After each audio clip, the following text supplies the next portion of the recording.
in the back of the charter that they recommended that I'm gonna walk through as well with you all.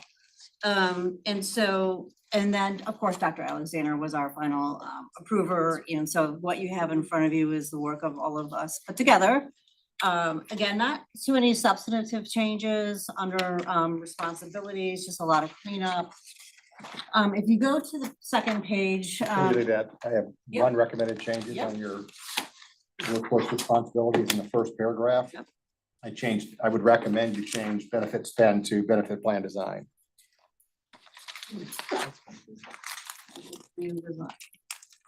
It's not just about spend. Sometimes Yeah. it's about your That's a good benefit edit. plan design because that impacts your spend.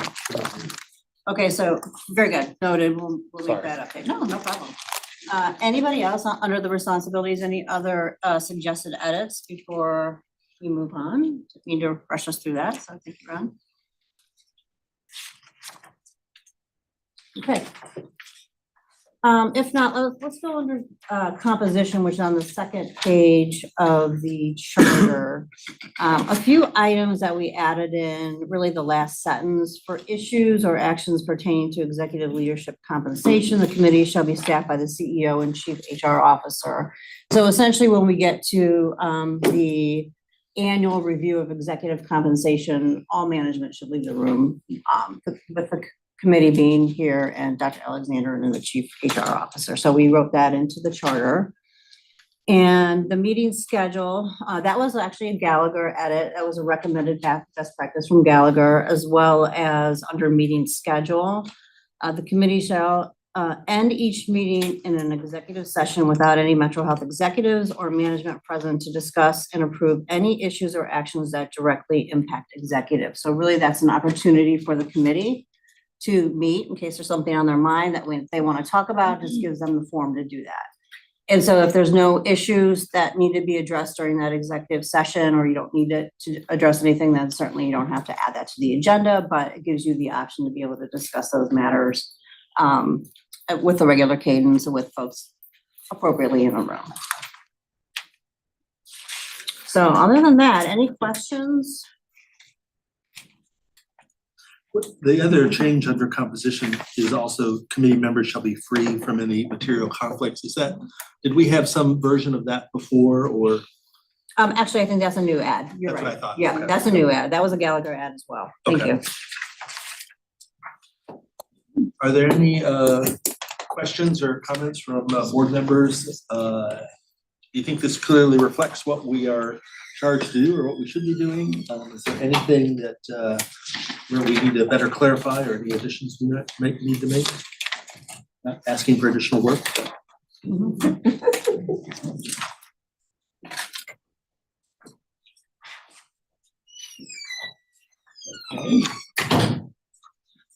Well, we're not approving this today, but it was just sort of give it a chance for the committee to kind of see it, kind of mull on it. If you've got any other additional feedback you want to share it with me afterwards, or with Tamika or with Deb, that would be great. Okay, we're now going to hear our next item is recruitment, retention, and workforce development strategies. And I think Deb, you're going to lead this conversation as well. I'm going to kick it. Thanks, John. Today, I want to really highlight some of the activities that the HR team has been working on. And with me to present these items is Jennifer Esposito, who is our Vice President of Human Resources, and then Nicole Okuma, who's our Vice President and Chief Learning and Cultural Officer. They're going to walk through a couple of slides with us and really highlight the important work that we're doing to support the system goals, system initiatives, and our mission. So go ahead, Jen. I'll turn it over to you. Sure. The next slide. So again, I'm Jenna Esposito, or Jennifer Esposito, Vice President of Human Resources. A very brief just update on some of our recruitment initiatives. And these have been really, the ones that I'm highlighting here have really been focused on some of the areas that are a little bit more difficult to recruit. We may have had some temp staffing in those areas, or see higher overtime, or in some instances, some higher turnover as well. So working really closely with our communications team and our marketing team, we have identified some of those recruitment strategies there. The recruitment videos, working with a freelance videographer, have been able to be embedded in some of our recruitment outreach, some of our social media posts as well. And again, those 8 positions so far that we've highlighted have been those more challenging areas. Med-surg nursing, respiratory therapy, radiology are among some of the areas that we have those videos. Again, social recruitment campaigns. There's an example that we're down here in the lower right-hand corner that we are promoting a respiratory therapy scholarship to try to encourage people to come upon graduation. That's just one example. We're also working with marketing for our search engine marketing campaign. And what that means is when somebody is going out searching for a position and they search for, in this instance, radiology or rad tech, and then they go shopping on other sites, there will be a Metro Health ad that follows them, essentially encouraging them to click on it to learn more about the opportunities. The recruitment billboards at the very top, the now seeking medical assistance, that's just one example of a recruitment billboard that we do have right now in the Cleveland metropolitan area, 9 different spots throughout the community. And then, as I mentioned, we are offering respiratory and radiology or rad tech scholarships up to $15,000. And that's for students who are completing their final year of that program. We're in final stages of a radiology specific careers landing page, again, to try to encourage students or individuals to come and join us at Metro Health. And then some of the successes, we have recently signed an MOU with the University of Akron to launch an RT satellite partnership so that their students can do some clinicals here, but also complete some classes here as well. So those are in the initial stages, but continuing to move forward with that. We filled just a boatload of medical assistant requisitions since last August, continuing to fill those, but those numbers have dwindled quite a bit. We've recently filled 17 customer care ambassador positions. That has allowed us to end a contract that has been outsourced that will end at the end of this month. And then we have a total of 9 scholarship winners as well. Are these the, oh, go ahead. 9 per year or 9 per, so 18-month program? So is it, how often do you guys renew those? For the scholarship, Yeah. it essentially pays their No, I last. know what it pays. I'm saying, are you giving out 9 a year or are you giving a 9 per term of graduating class? It's up to 5 for each program. Per year? Per year. Okay, Yeah, I'm sorry. that's okay. Are these the same positions that you're typically always recruiting for? Have they changed at all? Absolutely. Respiratory therapy, rad tech are some of our hardest to recruit and in some instances hardest to retain as well. And our customer care ambassadors are call center folks, so they are answering the calls to schedule appointments, et cetera. So opening up the access as well and bringing that staff in-house. Thanks, Jeff. Any other questions? Nicole, I'll turn it over to you. Sure. So last fall, we shifted and aligned our efforts around workforce development, workforce planning, and that's really looking internal and building pipelines. So this supplements obviously the effort of our recruiting team who are doing a fantastic job.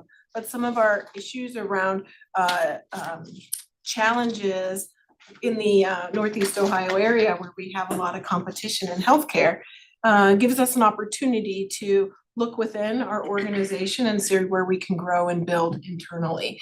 And so to supplement the recruiting efforts that are ongoing, especially in our more difficult areas to fill, we're also partnering with TA for some focused workforce planning.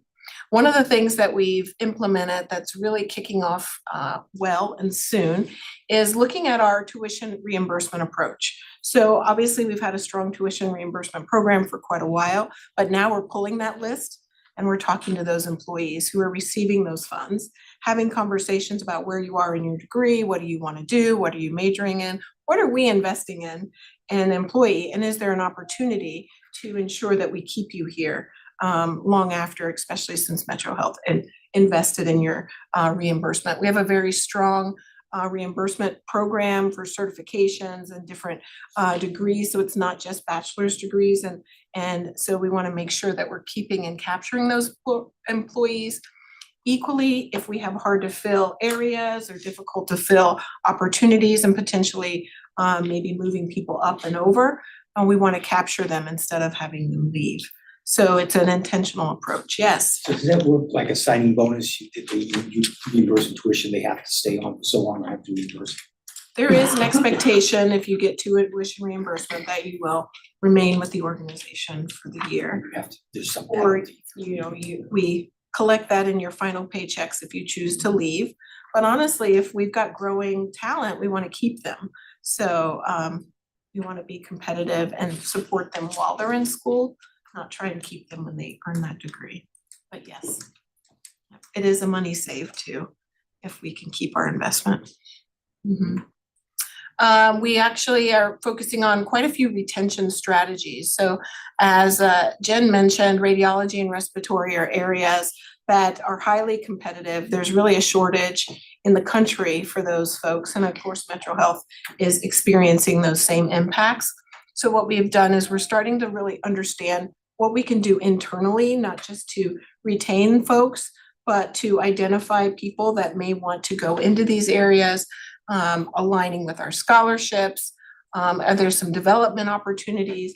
And we have relationships with Lincoln West High School, a number of colleges in the area. And so how can we purposefully and more intentionally support those areas? Jen also mentioned medical assistant. Medical assistant is an entry-level role into healthcare. There's a lot of opportunities for medical assisting, and we want them to stay here and not move around. And so investing purposefully and working with those leaders in those spaces. Is there a career ladder at all for medical assistants here, or? Sometimes you can go into nursing and you're gonna add, I saw you. Well, the first career ladder is really our MA intern program, 10 months training and then moving into the medical assistant. I think that we have seen there isn't a defined Yeah. career They're path, but just so there are talented. definitely. The ones I meet here are just so talented and stuff, that it just feels like they're sort of like primed to sort of.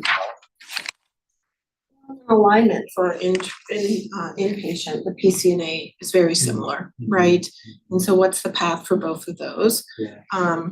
They are key to providing patient care, and there's a lot of opportunities for them in a lot of places, and clinics, medical offices, things like that, yeah. Okay. Yep. We actually found through our retention program that the MAs and PCNAs that we have trained in-house have a higher retention rate than the ones that we hire externally. And they also provide higher quality patient care as Sort of know our based on our values data. too, so. Yeah, yep. It's better to grow them to make sure they align with what we want to see. The last thing on here is very similar. It's kind of the reverse, not just retention, but looking at our high turnover areas and where can we focus and build internally there. If you were to jump to the next slide, there's just a couple of other things that we have that we're working on. We've recently posted a large number of professional development classes. One of the things we've heard through our engagement surveys and as we talk to leaders across the organization is we really need to make sure there's an opportunity for employees to participate in professional development, whether it be time management or an MA certification, a wide range of things. And so we have a large number of classes that we've just produced. And I hadn't shared with Deb, but they're all full already and they've only been posted a few weeks. So that indicates that there's quite a need there. We do have quite a few workforce community development partnerships in place, specifically around the health sector partnership, Health Anchor Network, and some very regional development partners.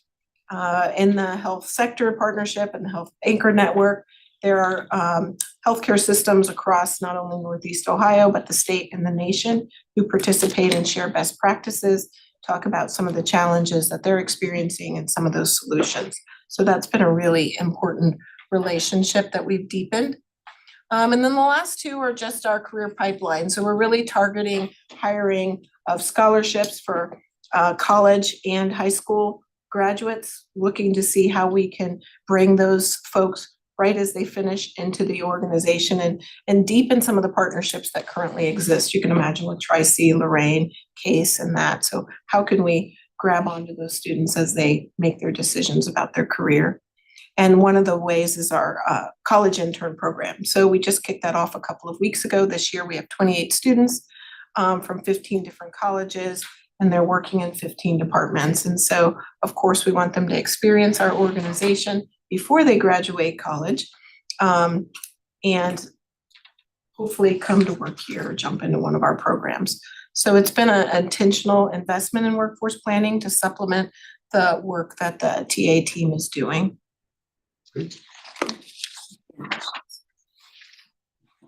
What's the orientation link The orientation. length for a nursing assistant?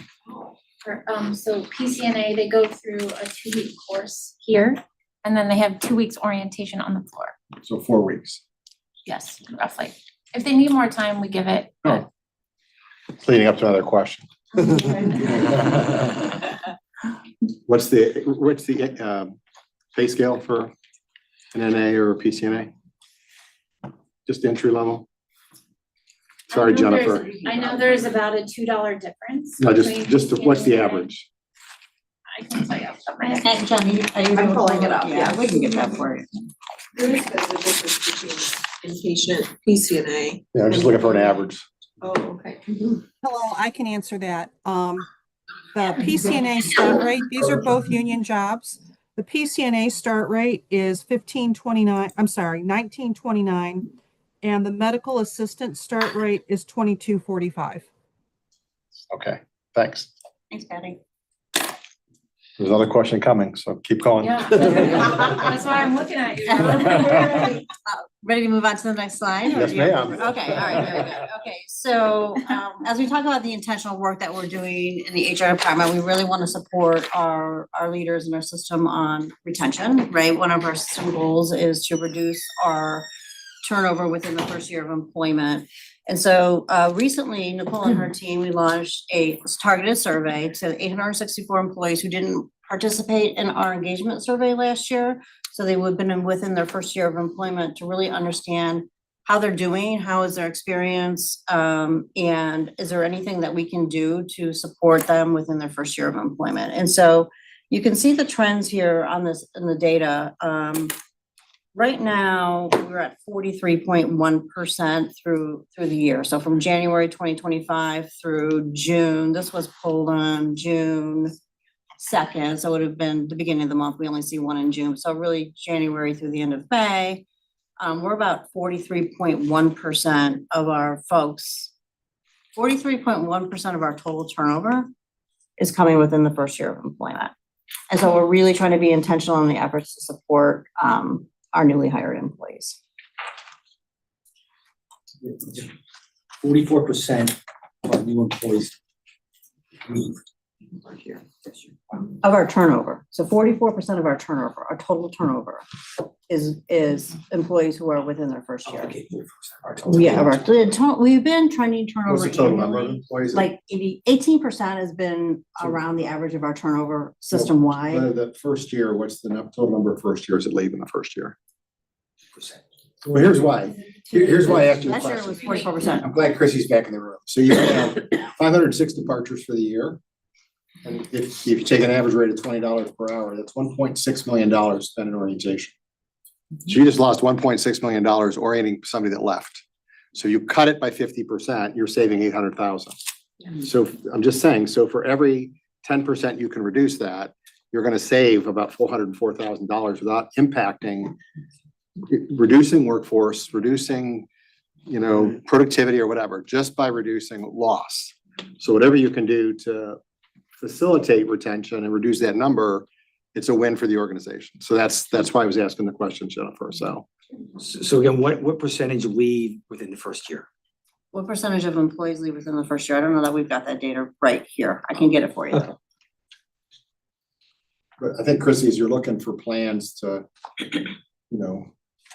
mental health way forward, this is low hanging fruit, in my opinion. Because it just contributes to a better work environment, better outcomes for patients, reduction of harm, and all the above without adversely impacting the work environment for employees. That's been really helpful. As Deb's been leading us, we've been talking a lot about how do we support the new employee? How do we wrap around the new employee? How do we identify and who are we hiring? And are we hiring folks that align with our culture? And so some of this work has been real intentional, and it's not just about filling the role, it's filling the role with the right and the best talent, which of course we've always been doing, but it's just been a purposeful, intentional, and that's why we were sharing. I would suggest you look at your preceptor programs, because preceptors are key to retention of employees. Absolutely. So, and I don't know what you're doing with preceptors, but I'm just saying whoever's precepting, and that's where you take a little bit of the savings and you give a bonus back to preceptors. If the person stays over a year, they get an incentive for every employee that stays longer than a year. And you take some of the savings and take a portion of it, pay it back to preceptors. You may find opportunity where you're going to see the number decline. So That's good. Thank you. that's great. Next slide. I'm done, Dawn. Yeah, sorry. No, Any additional questions? I'm done, Deborah. I'm waiting for Dr. Stepnick to step up. Okay, well, thanks for those presentations. That was really good. I'm gonna ask to move us into executive session to discuss hospital trade secrets as defined by ORC 1333.61 and to consider the appointment, employment, dismissal, discipline, promotion, or compensation of a public official or the investigation of charges or complaints against the public official, and to conference with the public board's attorney, public body's attorneys to discuss disputes involving the public body that is the subject of pending or imminent court action as defined by ORC 121.22G. Do I have a motion to recess into executive session to discuss these matters? Second? Second. Great. I'll call the roll. I don't know if, do we have any board members that are online? No. No. Okay, great. I vote aye. Sharon? Ron? Yes. Nancy? Yes. John Moss? Yes. Mr. Summers? Yes. Dr. Walker? Yes. Great. I've asked the public to step out. We'll move into executive session.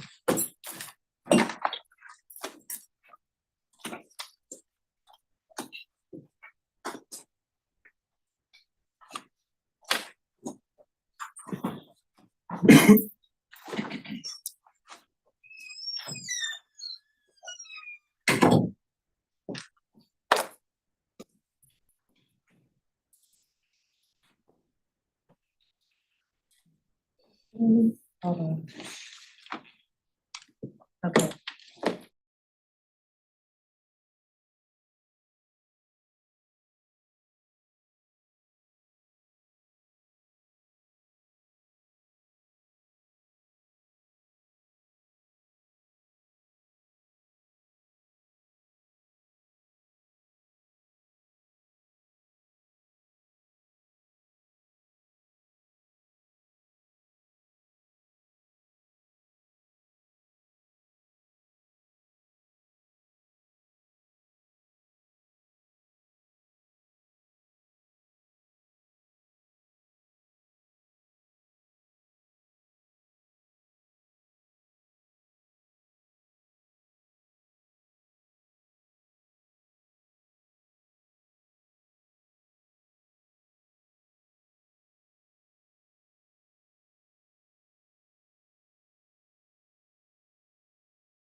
You're back in public session at 3:51. We are now back in public session with there being no further business to come before this committee. This meeting is adjourned.